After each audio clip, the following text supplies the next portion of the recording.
तो आज हम आपकी खिदमत में हाजिर करेंगे नमकीन गोश्त या दम पुख्त, जिसको नमकीन गोश्त पकाया जाता है और दम पुख्त भी कहा जाता है। दम पुख्त इसलिए से कहते हैं क्योंकि दम पर पकाया जाता है और नमकीन ये होता है कि इसमें सिर्फ नमक जाता है, कोई मसाला नहीं होता इसमें। तो दम पुख्त के लिए दुम्बे का गोश्त इस्तेमाल होता है क्योंकि इसमें चर्बी ज़्यादा होती है और सारा जायका दुम्बे की चर्बी की वजह से आता है, क्योंकि चर्बी जो है ना अपना ऑयल छोड़ती है और इस ऑयल में इन सारा गोश्त बिल्कुल सब्र के साथ पकाया जाता है। तो ये पठानों की नहीं, दम पुख्त पठानों की खास डिश है जिसको सिर्फ ईद के मौके पर या मेहमानों की आमद पर जरूर पकाते हैं। इसमें ना मसाला ना तेज़बियत, सिर्फ कुदरती जायका। तो यही खास बात है इस कहानी की। तो आज की वीडियो में हम आपको तैयार करेंगे पठानों की ज़बरदस्त डिश दम पुख्त या नमकीन गोश्त, जो कि धीमी आंच पर सब्र से तैयार होता है। ये वो खाना है जो दिल को सुकून देता है, ज़बान को मज़ा और यादों को ताज़ा। बिस्मिल्लाहिर्रहमानिर्रहीम, अस्सलाम वालेकुम। हम वेलकम करते हैं आपको अपने चैनल में और मेरी आप सबके लिए दुआ है कि आप जहाँ भी रहे अल्लाह ताला आपको हमेशा खुश और सलामत रखे। तो आइए वीडियो को स्टार्ट करते हैं। इसके लिए हम सबसे पहले लेंगे दुम्बे का गोश्त, क्योंकि दुम्बे के गोश्त में चर्बी ज़्यादा होती है, तो चर्बी की वजह से गोश्त में और नमक की वजह से ये सारा जायका इसमें आता है। तो गोश्त को हमने अच्छे से वॉश कर लिए हैं और ये देखिए इसमें चर्बी कितनी ज़्यादा है। तो ये चर्बी जो है ना इसमें हम इस गोश्त को पकाएंगे। तो हम सबसे पहले जो है ना चर्बी को इनसे अलग कर लेंगे और फिर हम आपको दिखाते हैं कि हम चर्बी में इसको किस तरह पकाते हैं। तो इसके लिए दुम्बे का हड्डी वाला पार्ट इस्तेमाल होता है। चलो तो इसका पहला मरहला शुरू करते हैं। तो इसके लिए हम लेंगे देगची। तो सबसे पहले हम देगची में चर्बी को अच्छे से पिलाएंगे, एक एक करके हम इनको अच्छे से पिलाएंगे। ये है असली दम पुख्त, जिसे खाती हुई हर नवाला आपको अपने बचपन, अपने गांव और अपने खानदान की याद दिलाता है। अगर ईद के मौके पर गोश्त का असली मजा लेना है तो आप दम पुख्त को घर में जरूर बनाएं। इंशाल्लाह आपको बहुत ही अच्छा लगेगा और आप दूसरी तरीके से बनाई हुई गोश्त को खाना भूल जाएंगे। इसका जायका बहुत ही टेस्टी और बहुत ही लजीज होता है, क्योंकि ये सिर्फ नमक और चर्बी के साथ दम पर सब्र के साथ पकाया जाता है और सारा जायका गोश्त में आहिस्ता आहिस्ता चला जाता है। तो फिर आप सोचिए कि इनका जायका कितना लाजवाब होगा। तो इस तरह हमने सारी चर्बी को इस डिक्ची में अच्छे से पिलाई है। तो अब हम इसके ऊपर लगाएंगे दुम्बे का गोश्त, वो भी हड्डी वाला। एक एक करके हम इस चर्बी के ऊपर इसको अच्छे से लगाएंगे। ये देखिए हमने इस चर्बी के ऊपर सारा गोश्त रखा है।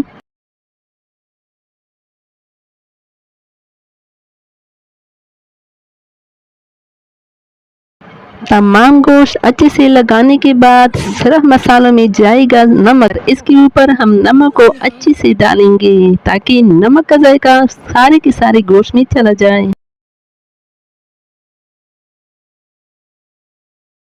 तो हमने नमक को इसके ऊपर डाल दिया है। तो अब बारी है इसको कवर पे लगाने की। तो कवर लगाने का तरीका हम आपको बताएंगे कि हमने इसको किस तरह लगाना है।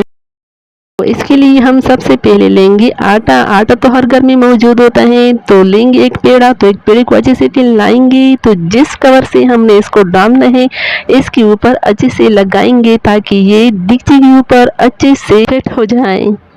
तो हम आटे को इस डिक्ची के कवर पर अच्छे से फैलाएंगे और फिर फैलाने के बाद इसको डिक्ची के ऊपर लगाएंगे।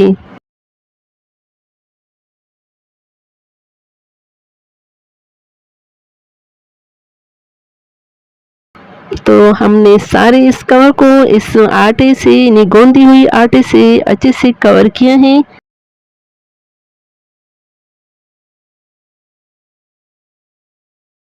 कवर होने के बाद अब हम इस ढक्कन को डिक्ची के ऊपर अच्छे से प्रेस करके लगाएंगे ताकि डिक्ची के अंदर से कोई हवा ना आ सके।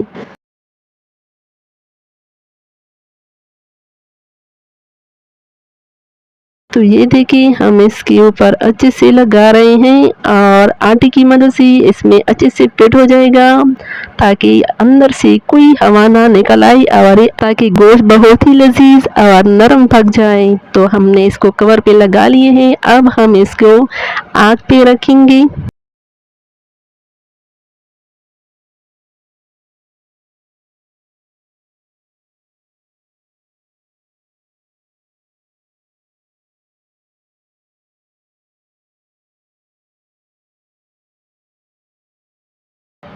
तो ये देखिए हमने इसको चूल्हे के ऊपर लग लिया और इसका नीचे की आग देखिए हमने बिल्कुल दम पे लगाया है। तो दम लगाने के लिए तकरीबन 1.5 घंटा लेगा।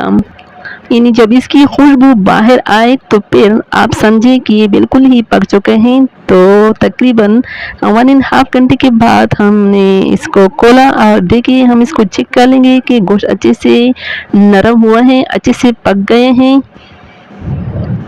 तो हमने आटे को इनसे मूव किया, अब हम इसको खोलेंगे। तो ये देखिए हमारी दम पुख्त मुकम्मल तैयार है। तो सबको बेसब्री से इंतजार था कि दुम्बे का गोश्त कब प्लेट में पेश किया जाएगा। तो हमारा दम पुख्त बिल्कुल ही तैयार है। तो सबसे पहले मैं खुद इसको टेस्ट कर लूंगी क्योंकि इसको देखकर मेरी भूख बहुत बढ़ गई। तो ये देखिए ये गोश्त आप देख सकते हो कि हमने इसमें कोई ऑयल कोई घी इस्तेमाल नहीं की थी, लेकिन दुम्बे की चर्बी ने कितना ऑयल छोड़ा है और इसका सारा का सारा जायका इस गोश्त में चला गया है।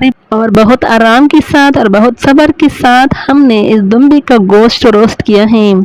तो आप वीडियो में देख सकते हैं कि चर्बी जो है ना अच्छे से रोस्ट हो चुकी है और गोश्त रोस्ट के साथ ही बहुत ही नरम बन चुका है कि हाथ लगाते ही टूट जाए। गोश्त भी बहुत ज़बरदस्त है और जायका इंशाल्लाह लाजवाब होगा।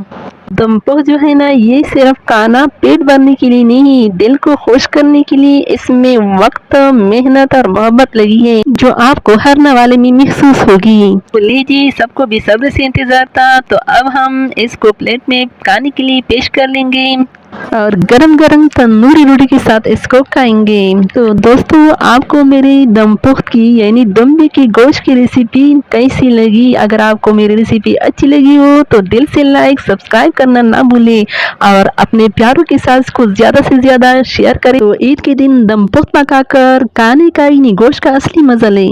तो इंशाल्लाह बहुत सारी दुआओं के साथ हम एक दफ़ा फिर हाजिर होंगे एक नई रेसिपी के साथ। तो साथ में आपके देखने का बहुत बहुत शुक्रिया।